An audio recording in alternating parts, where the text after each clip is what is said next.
Ladies, can we talk tonight? Not surface level talk, but real talk.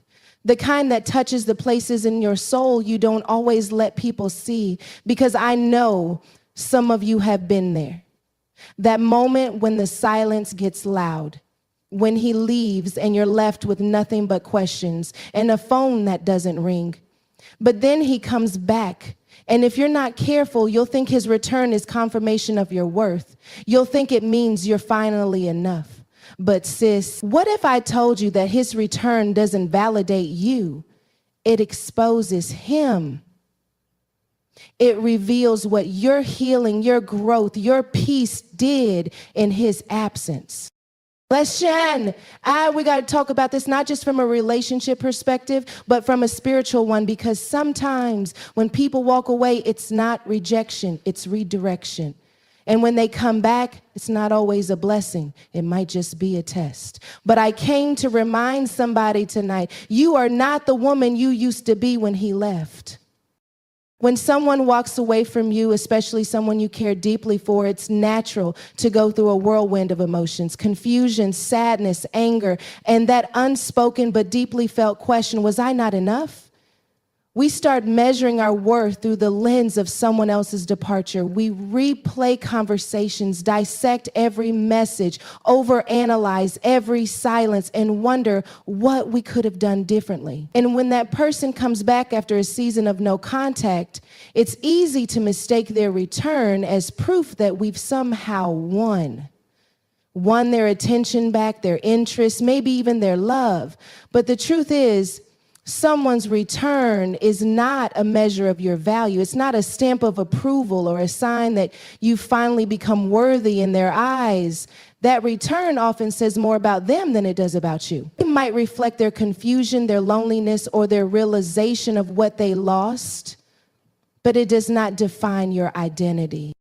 What defines you is your growth, your healing, the woman you became while they were gone, because during that silence, while your heart was breaking, something powerful was happening underneath the surface. In the stillness, you were being stretched.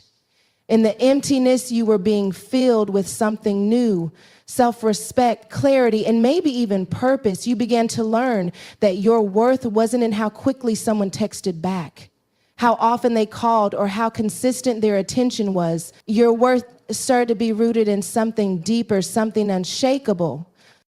That growth may have looked like quiet mornings when you made your coffee without crying. It may have looked like unfollowing him, not out of spite, but out of strength. It may have shown up in late night journal entries, therapy sessions, or long talks with God where you begged for understanding, but found peace instead.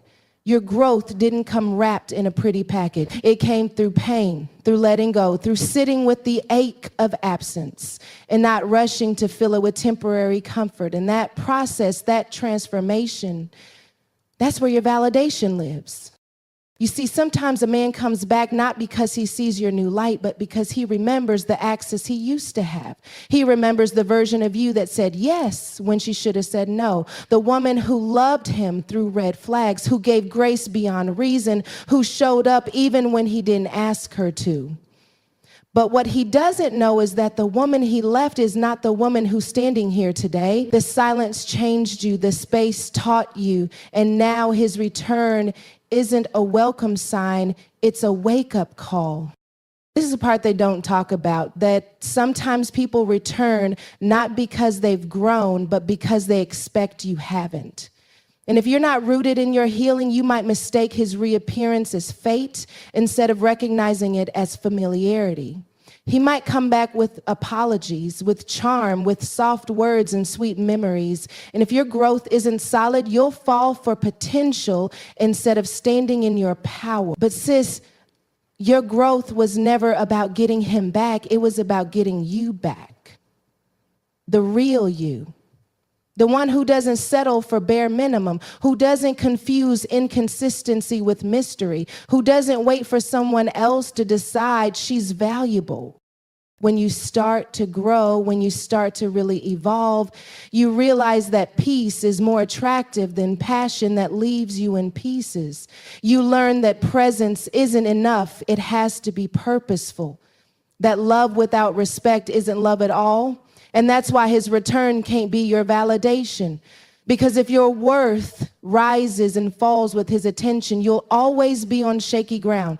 One missed call will ruin your day. One bad message will make you spiral. One unanswered question will leave you restless. But when your worth is rooted in your growth, you can greet his return with clarity instead of confusion.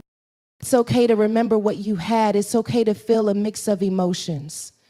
Healing doesn't erase your memories. It just changes how they affect you. But your growth gives you the discernment to ask better questions. Not does he want me back, but is this still aligned with who I'm becoming? Not why did he leave, but why did I stay so long? And definitely not what if he's changed, but have I changed enough to know what I now deserve? This is where your power lies, in your ability to see the difference between history and destiny. Just because someone returns doesn't mean they're meant to stay. Sometimes their comeback is just closure in disguise. Sometimes it's life's way of checking if you really learned the lesson, because people always feel the shift in you when you heal. They may not have noticed your pain, but they'll notice your peace. They may not have respected your boundaries before, but now they sense the difference. The energy is no longer open access. The invitation has expired. You didn't become cold, you became clear. And if he comes back and sees the change in you, that's not your cue to shrink back into who you used to be just to keep him comfortable. That's your cue to stand tall in your transformation, because you didn't go through all that heartbreak, all that soul searching just to go back to square one. You didn't fight through your loneliness just to trade it in for confusion again. You didn't spend nights praying for direction just to end up in the same cycle with the same person. The return isn't the prize, your healing is. The glow up wasn't just physical, it was spiritual, emotional, mental. And that version of you deserves someone who sees it, respects it, and mirrors it. So let his return be a reminder, not a reward. A reminder of how far you've come, of how much you've grown, of how you no longer wait for someone else to see your value, because you've already seen it for yourself. You are the validation. You are the breakthrough. You are the change. His return didn't make you whole. You were already on your way. You're not the woman who waits to be chosen. You're the woman who chooses herself. And that right there is where your real power lives. There's a strange kind of clarity that only shows up when the noise dies down, when the calls stop, when the texts no longer come through, when the attention you once relied on fades into absence. You find yourself face to face with the one thing many people avoid at all costs: silence.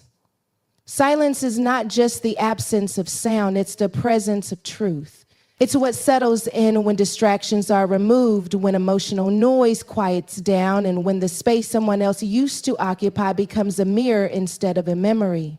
And in that mirror, you begin to see things you couldn't or wouldn't see before. Not because the truth suddenly arrived, but because now, finally, you're still enough to notice it. When someone is in your life, especially someone who keeps you emotionally occupied, whether through love, confusion, excitement, or even chaos, their presence can cloud your ability to see clearly. Their actions might be inconsistent, their words vague, but you brush it off because at least they're there, at least they're reaching out, at least you're not being ignored. But presence without clarity is a trap. Just because someone is around doesn't mean they're committed. Just because someone is calling doesn't mean they're connected. Just because someone hasn't left doesn't mean they're truly invested. Sometimes their presence is simply a form of control, a way of keeping you close enough to feed their ego, but far enough to avoid responsibility. And when you're emotionally attached, it's easy to mistake proximity for intimacy. But when they go silent, when the messages stop and the presence fades, what's left is you, just you, your thoughts, and the reality that had been trying to reach you all along. You begin to replay things that didn't sit right, but you ignored. You remember conversations where their words didn't match their actions. You finally admit how often you justified what didn't make sense. Silence, it doesn't pretend, it doesn't perform, it simply reveals. It pulls back the curtain on all the things you couldn't confront while you were still emotionally entangled. And while it may feel like rejection, silence is often protection in disguise, because without it, you may have stayed stuck in a cycle where confusion was normalized and your needs were secondary. Silence also reveals something deeper, not just about them, but about you, about your triggers, your fears, your patterns. It exposes the part of you that equated love with availability, even when that availability lacked sincerity. It brings to the surface your tendency to hold on tighter when someone pulls away. It shows you how much of your worth was tied to someone else's attention. And though it may be painful, this revelation is a gift. Because you can't heal what you don't acknowledge. You can't grow past what you refuse to see. The silence is the space where you stop pretending, where the performance ends, where the truth steps in and whispers, now that they're gone, can you finally hear me? Sometimes the presence of someone in your life is so loud, it drowns out the voice of your own intuition, that gut feeling that said something wasn't right, that quiet knowing that you deserved more. But when they disappear, that voice gets louder. It starts asking real questions. Why did you settle for almost? Why did you ignore your boundaries? Why were you afraid to ask for what you really wanted? The silence becomes sacred. It becomes a sanctuary where the noise of emotional inconsistency is replaced by the wisdom of inner clarity. You start to see patterns. You realize it wasn't just about him. It was about your relationship with yourself. Because if someone could keep you in confusion that long, if someone could disappear and reappear and still have access to your heart, there's a deeper issue to confront. And that confrontation doesn't happen in noise. It doesn't happen in arguments or in closure conversations. It happens in the quiet moments where you finally stop trying to fix, to chase, to earn, and instead you sit with yourself and feel the weight of what was never yours to carry. Silence reveals how heavy it's been, how tired you are, how much you've poured out without being poured into. This is the truth presence often tries to hide, because when someone is in your life, especially someone who hasn't done the work on themselves, their presence can be manipulative. It can create emotional noise that keeps you from noticing how empty the connection actually is. They might give you just enough to keep you hoping, but not enough to build anything real. They might speak about potential while never taking real steps toward partnership. And as long as they're there, part of you holds on, afraid to let go because you've made their presence a lifeline. But the absence is what sets you free, because when the noise stops, so does the illusion. When they're not texting, you're not distracted. When they're not calling, you're not anxious trying to decode their words. You begin to recalibrate, to feel your own emotions instead of absorbing theirs. You begin to question the version of love you accepted and why you accepted it. You stop seeing their silence as punishment and start recognizing it as space for your transformation. You stop interpreting their withdrawal as your failure and start understanding it as an opportunity for clarity. And when that clarity comes, it doesn't always bring comfort. Sometimes it hurts. It hurts to admit you were hoping they'd change, that you were waiting on a version of them they never promised to become, that you were willing to overlook things that deep down you knew would break you later. But even in that hurt, there's freedom. Because you finally stop trying to rewrite the past and start accepting it for what it was. The silence taught you what their presence never could, what you truly need, what you deeply desire, and what you absolutely will no longer tolerate. You may have thought their presence was keeping you whole, but really it was keeping you distracted. And now that the silence has settled in, you see things clearly. You realize that peace feels different than the emotional roller coaster you were on. that real love doesn't confuse you, that respect is non-negotiable, and that when someone truly sees your value, they show up not just with their words, but with their consistency, their effort, their integrity. Silence doesn't lie.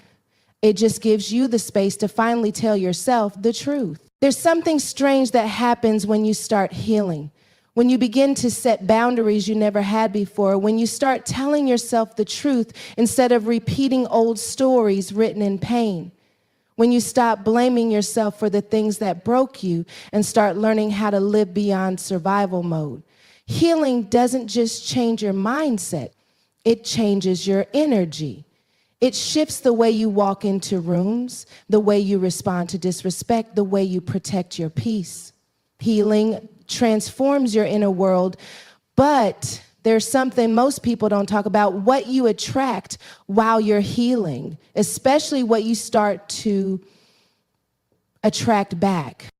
Because healing doesn't just invite new things into your life. Sometimes it reattracts old things, past relationships, former friends, people you thought you were done with, energies you've outgrown. At first, it might seem confusing. You've done so much work. You've cried, journaled, gone to therapy, prayed, fasted, and fought your way back to yourself. So why does the past feel like it's knocking on your door again? Why does someone you thought you were finally over show back up in your DMs, in your dreams, or in your memory at the most inconvenient moment? It's not always a sign to reopen the door. Sometimes it's a sign that your healing is working, that you've shifted so much. The past wants to see if it still has access to you. It wants to test if you'll still answer to the same name, still react the same way, still entertain the same patterns. But the woman you are now doesn't sit at tables where her peace is the price. The version of you that exists post-healing isn't interested in repeating lessons that almost destroyed her. That's why certain people come back, not because they've changed, but because they feel the difference in you. Your energy has shifted. You don't chase anymore. You don't beg for clarity.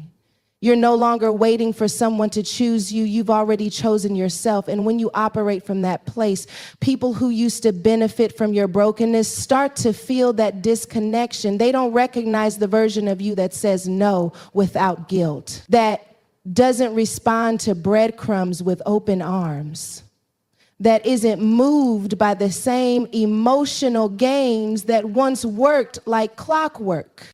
What you're attracting back is a reflection of who you used to be, not who you are now. And that gap between the old you and the healed you becomes painfully obvious when the past tries to re-enter. You start to notice how small the conversations feel, how forced the connection seems, how you're no longer excited by the potential. You're now focused on the reality. You're not looking for butterflies anymore. You're looking for peace. You're not drawn to inconsistency masked as passion. You're attracted to consistency wrapped in stability. Out of healing changes your taste. It changes your tolerance. It raises your standards, not just in others, but in yourself. And with that shift comes the return of people who are still operating at the level you left behind. They may be familiar, but they're not aligned. They may bring memories, but they don't bring growth. And this is where many people get stuck, because familiarity feels safe even when it's unhealthy. When someone returns, especially someone who knew how to speak to the unhealed version of you, it can stir something emotional. It can make you second guess your progress. It can make you wonder if maybe they've changed too. But just because they come back doesn't mean they've evolved. Sometimes they just miss the access. They miss the old dynamic, the one where you overextended and they underdelivered, where you gave too much and asked for too little, where your need for a connection outweighed your need for clarity. But that dynamic no longer fits, not because you're bitter, but because you're better. Better at listening to your gut, better at protecting your peace, better at identifying what's healthy and what's just familiar dysfunction. You attract back what no longer fits your healed self, because healing is like turning on a light in a room that's been dimmed for too long. And when that light comes on, everything becomes visible. You can see clearly what used to blend into the shadows. You can't unsee the red flags. You can't unknow what peace feels like. And now anything that threatens that peace feels like chaos in disguise. It doesn't matter how charming they are, how nostalgic the connection feels, or how much you once loved them. You can't return to a version of yourself that no longer exists. And even if you tried, you wouldn't fit there anymore. The healed version of you is too full of self-awareness, too grounded in truth, too familiar with joy that doesn't come with confusion. So when someone from your past returns, it's not a sign that you should go backward. It's a sign that you've moved forward. You've elevated, and elevation requires evaluation, not just of others, but of yourself. Because sometimes it's not about who comes back, but how you respond. Do you shrink to fit their comfort, or do you stand firm in your growth? Do you compromise to rekindle the past, or do you honor the woman you fought so hard to become? Your healing didn't happen by accident. It cost you something. Nights of wrestling with yourself, days of questioning your worth, moments where you almost went back because it was easier than sitting in the unknown. But you stayed. You stayed with yourself long enough to learn who you are without the noise, without the relationship, without the external validation. And now you have to protect that woman, not because she's fragile, but because she's finally whole. Wholeness changes what you entertain. It changes what you allow. It changes how long you stay where you're no longer growing. So when someone you've outgrown returns, it's not your job to convince them of who you've become. It's your job to discern whether they have the capacity to meet you where you are now. And if they don't, it's okay to let them go again, not in anger, not in bitterness, but in truth. The truth that your healed self deserves more than just familiarity. She deserves alignment. And sometimes alignment means saying no to what once felt like home, because home is no longer where your soul finds rest. Closure is one of those things people chase without realizing they already hold the power to give it to themselves. We wait on the call, the explanation, the apology, the moment when everything will finally make sense. We convince ourselves that healing can't happen until they admit what they did, until they explain why they did it, until they tell us what we meant to them. But the truth is, the longer you wait on someone else to bring you peace, the longer you delay your own freedom. Closure doesn't come wrapped in someone else's words. It comes from within, in the quiet, in the resolve, in the moment you decide you no longer need answers to move forward. There's a lie we often believe, and it sounds something like this: if I could just talk to them one more time, I'd finally understand. But how many times have you already had that conversation? How many ways did you rephrase your questions, hoping this time they'd respond with clarity instead of deflection? How many nights did you stay up rehearsing what you would say, what you would ask, what you would finally get off your chest? And how many times did you walk away from those conversations more confused, more disappointed, more lost than you were before? Because closure isn't about what they say, it's about what you accept. It's not about their truth. It's about your reality. You don't need someone to confirm the pain they caused in order to release it. You don't need their explanation to validate what you already felt. You lived through the confusion. You held yourself through the anxiety. You pieced together the silence into a narrative that gave you just enough peace to get out of bed in the morning. You survived what they didn't have the courage to address. That survival alone is enough evidence to decide that you're done seeking permission to let go. The moment you realize closure is a decision is the moment you take your power back. Because when you treat it like a conversation, you place your healing in someone else's hands. You say, I can't move forward unless you give me the words I want to hear. And when those words don't come, you stay stuck, not because you're weak, but because you're waiting. waiting on someone who may never be honest, waiting on someone who may never see your worth, waiting on someone who may not even be capable of giving you the truth you're hoping for. Closure that comes from them is always at risk. They can withhold it, they can twist it, they can use it to re-enter your life with just enough charm to confuse you again, but closure that comes from within can't be taken away. It doesn't waver. It's not dependent on their growth or their guilt. It comes from choosing to honor what you felt, even if they never acknowledge it. It's choosing to believe your intuition, even if they call you crazy. It's choosing to walk away, not because they told you to, but because you finally told yourself the truth. Sometimes the truth is simple but painful. They didn't love you the way you loved them.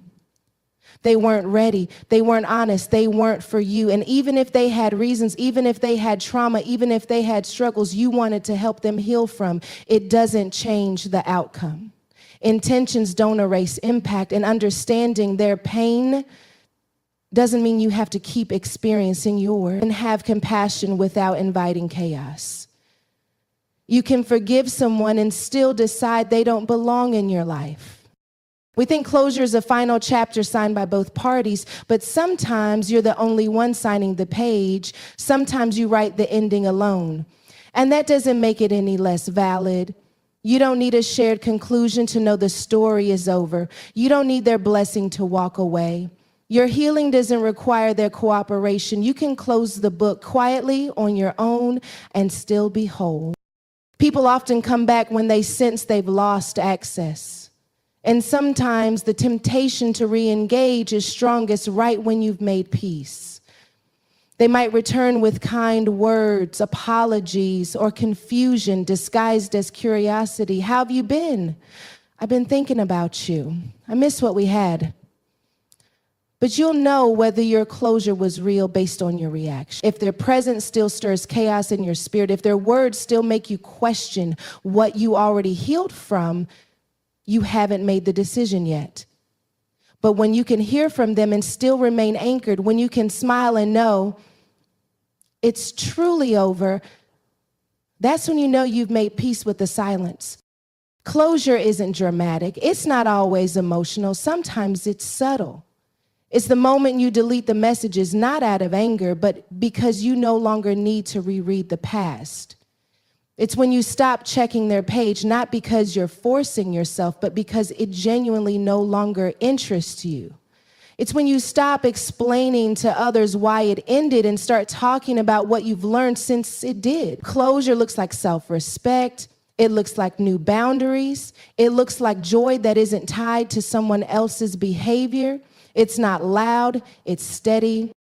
And even if you never get the apology, even if they never admit what they did, even if they rewrite the story to make themselves the victim, you are still allowed to move on. You are still allowed to thrive. You are still allowed to build a life where their absence doesn't hurt anymore, because healing doesn't wait for permission, growth doesn't wait for validation, and peace doesn't wait for closure to be mutual. Closure as a decision means you wake up one day and realize you're done asking for explanations that will never satisfy you. You're done analyzing words that were never meant to bring clarity. You're done making someone else the gatekeeper of your peace.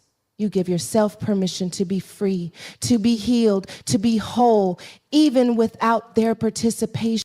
You are not broken because they never gave you the ending you hoped for. You are not unworthy because they couldn't see your value. You are not stuck because they walked away without warning. You are powerful because you decided not to wait. You chose yourself when they wouldn't. You created your own ending, and in that ending, you found your beginning.